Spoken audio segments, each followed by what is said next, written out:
Newry. It's the morning programme. I'm Rowan Hand. This is Davy Beck from the PSNI. Chief Inspector Davy Beck. Good morning. Good morning, Rowan. You're welcome as always. Thank you very much. It's as you know and you folk know out there, it's the aftermath of the awfulness of last Tuesday, I think it was, when the two Sisters of Mercy en route to the event of a religious retreat at Drummondtine, there, the SMA headquarters, Society of African Missions. And they were traversing the dual carriageway, as I understand it, to get onto the road to Drummondtine. And the awfulness occurred. Yes, indeed. And I think, Rowan, it's only right and proper that at this stage I extend my sympathies, my personal sympathies, but the sympathies of my organisation and my officers to both the Sisters of Mercy and the wider family and friends of Sister Duddy and Sister Ford, who tragically were taken away from us on Tuesday as a result of that collision and are being laid to rest this afternoon in Belfast. It's a tragic time for all involved. And indeed, we think of the other families recently bereaved as a result of collisions on our roads here in the area. Absolutely. We think of young, the McKevitt young, family. young John Paul McKevitt. Yes, and indeed the Sweeney family from family Newcastle. yeah. And again, it just underscores the risks and the dangers in terms of our roads. Now, we're not pointing a finger at anybody. We're not saying you did wrong or you did wrong or you did wrong. We're not doing that. That's not the purpose of this. What we are doing, I think, Davy, is recognising that if any good, hard and all as it is to consider good coming from it, but if any good can come out of all of this, is that we stop, we refocus, and we draw the rules out again for people's attention. And maybe we can do that for 5 minutes now. Just the 3 or 4 rules that will, in as far as it's possible to guarantee safety on the roads, the 3 or 4 or 5 rules that will assist in that guarantee. Where do we start? Well, I think, as I say, this underscores the risks and the dangers. And, certainly as an organisation, we have been profoundly affected by this because clearly there was a police vehicle involved and 3 of my officers were injured. So again, as I say, it underscores the fact that no one is immune. We're all at risk. We're all at risk of danger when we travel on the roads. And there are some important issues that we need, setting aside the causes and not prejudice in any investigation that may be conducted into this particular incident. The issues that continue to give us concern are around speeding. It's around consideration for other road users, straightforward courtesy, taking that wee bit of time, and not getting into the road rage type mentality. But it's also about the use of mobile phones and drink driving, and ensuring, particularly at this time of the year, that this is the first wet morning we've had for some time. And oil from the summertime on the roads. Absolutely. It's about ensuring that you think about the conditions at the time. So it's a wet morning, so just take that wee bit more time, take that wee bit more care. Leave that wee bit more distance between you and the car in front. Those simple things, those are all the issues that help to minimise the potential for the risks and the dangers in these types of incidents. One of the things struck me when I did my motorcycle test in Lisburn at the age of 55. The little man who took me for the test, he was a tweedy, pipe-smoking little man, and he handed me the licence. He says, "You look after that licence," which was words of wisdom. You look after that licence, he said. And I suppose really when young people, the R plate, and I've seen it, vroom, and there's an R plate on the back. Now these people, you believe you're invincible, but you are not. And the greater the speed, the greater the mess. Very much so. And none of us are invincible, and we all have to build our experience on the roads, particularly young drivers. Passing a test is step 1. You then have to learn the rules of the road, and the main rule is about courtesy and time and attention. And if people are paying attention and just slowing down that wee bit, a lot of these issues can be minimised when they do happen.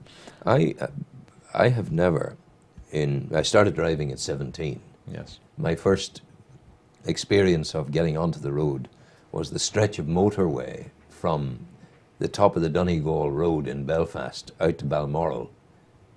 I remember, there was nothing else. Nothing else. And that's where I learned to drive. That was part of it. So I have not had an accident. Putting this in a context for you, I have not had an accident in all of that time. Touch wood, and please God I shan't. But I can recall, even within the last 2 months, moments when, my God, I'm so lucky. Yes. There was a momentary lack of attention that brought me to within a cat's whisker of disaster. Yeah. And that was down solely to lack of attention for that moment. Yeah, and we've all of those moments, so to speak. And unfortunately, when you have a tragic incident like we did on Tuesday, those moments change into life-changing incidents, and that's what we want to try and minimise. And my officers are out in the road. You know, we have additional officers looking around the roads at this minute in time, looking into speeding, looking into the careless and inconsiderate driving.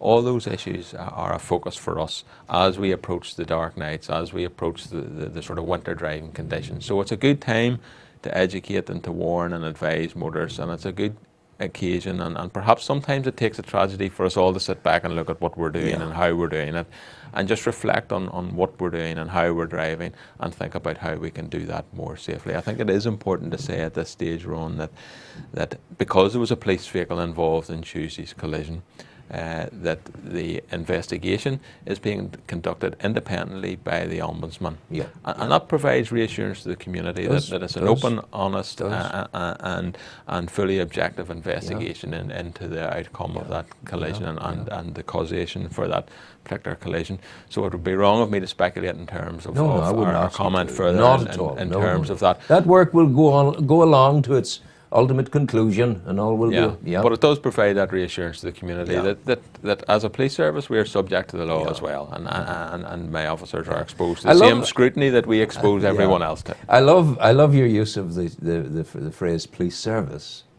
because in Mr. Hamilton's reporting in maybe he didn't say it, but he used the term police force.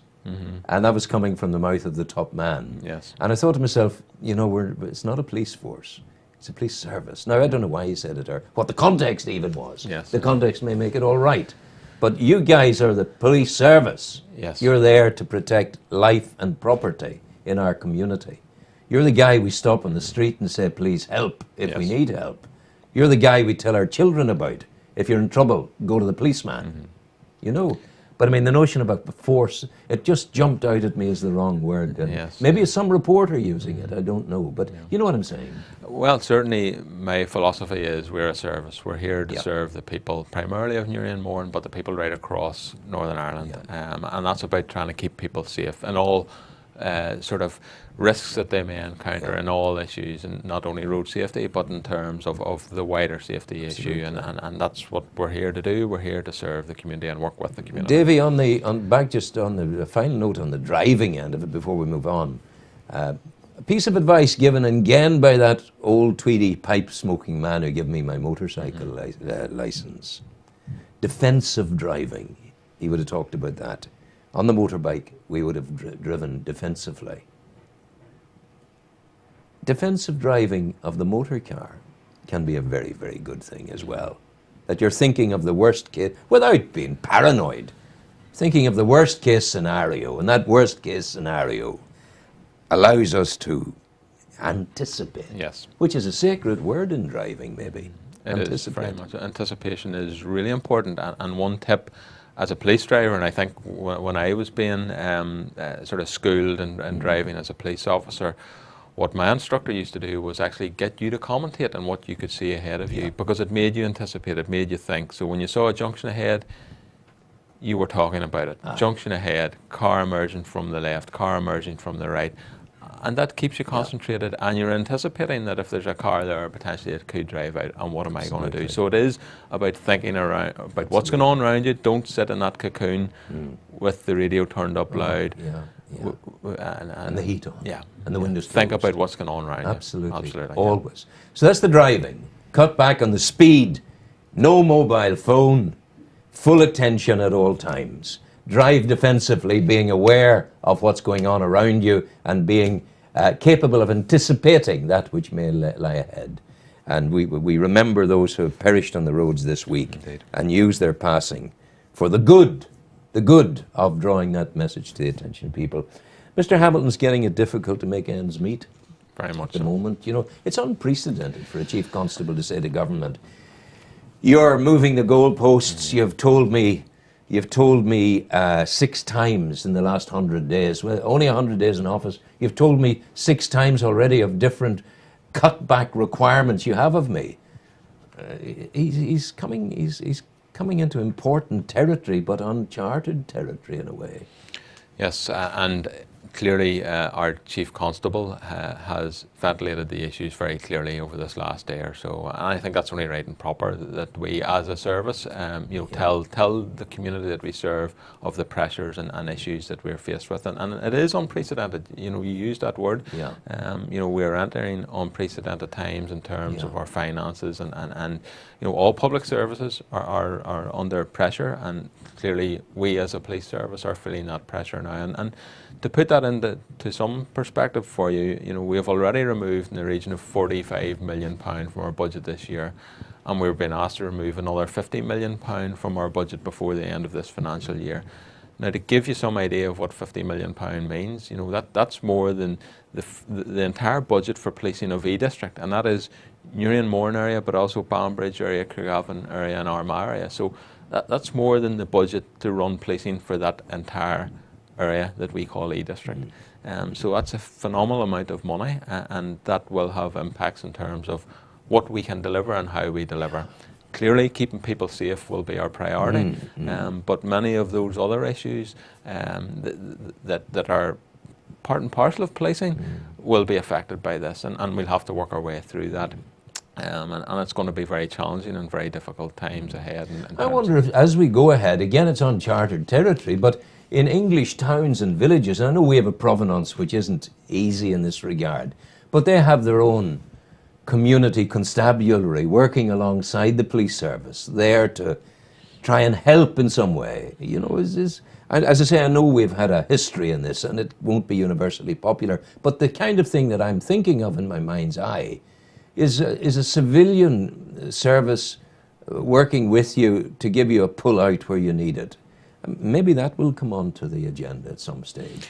That's a political thing, I hope. Quite often in these times of real dire need, you do come up with some novel ideas and opportunities present themselves as well in terms of trying to make the best out of what we're trying to achieve. But it is going to be difficult, and it is going to be, I am already seeing the impact. My budget for local initiatives has been cut totally. You've got to manage your budget yourself. So my budget for local initiatives has been cut. Our budget for policing with the community initiatives has been cut significantly. So all those issues are starting to have impacts in terms of working with communities and providing that service. If you had somebody, an old 71-year-old like myself into mud, I'd be no good at managing the budget. But I mean, if you had somebody who's not a police officer in running your budget for you in some kind of semi-voluntary basis and working on a paid, but it would free you up to be a cop. Well, unfortunately, we have worked hard for the last 10 years to take police officers out of those back office jobs and put them into the front line, where they should be, out being a cop, as you say, and how you describe it. And we have worked very hard to achieve that, and we have done really well in terms of moving people onto the front line. And there is a real risk that we'll actually go backwards in that, and that we'll have to put people back into those types of roles just to sustain what we do. So it's difficult times. Davy, we're in good hands. You're a steady hand on the helm in difficult times. Davy Beck, thank you very much indeed. God bless you. Go well.